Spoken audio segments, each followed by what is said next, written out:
2 সপ্তাহ ধরে অসম্ভব গরম পড়ছিল আমেরিকাতে। সেই গরমে অসহ্য হয়ে গেছিল জনজীবন।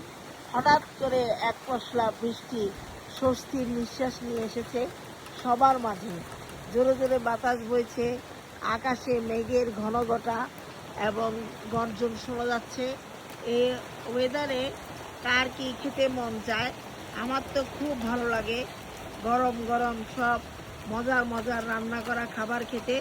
ওয়েদারটা হচ্ছে ঘুমানোর ওয়েদার, কিন্তু হায় ভাগ্যের নির্মম পরিহাস, বিদেশে এই ওয়েদারে কাজ করতে যেতে হয়।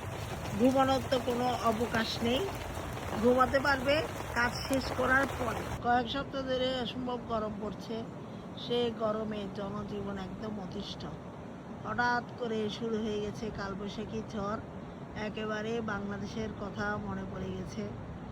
কালো অন্ধকারে একদম ছেয়ে গেছে আকাশ, চতুর্দিকে শুধু বাতাস, আর জোরে জোরে এখন বৃষ্টি শুরু হবে।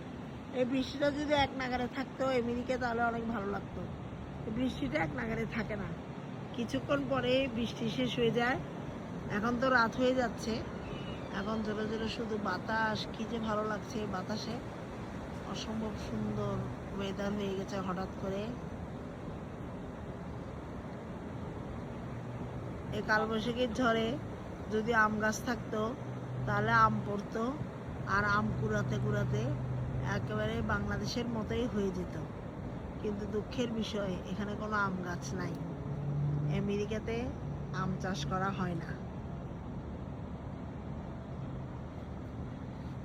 যে আমগুলো আমরা খাই সেগুলো অন্য জায়গা থেকে আসে, কিন্তু আমেরিকাতে কোনো ধরনের আম চাষ করা হয় না, সেজন্য আম গাছও দেখা যায় না।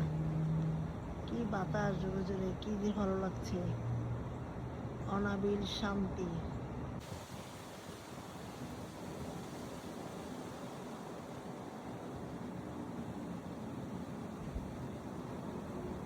একটা প্রশান্তির বাতাস। এখন যদি ঝুমঝুম করে বৃষ্টি পড়তো আরো ভালো লাগতো।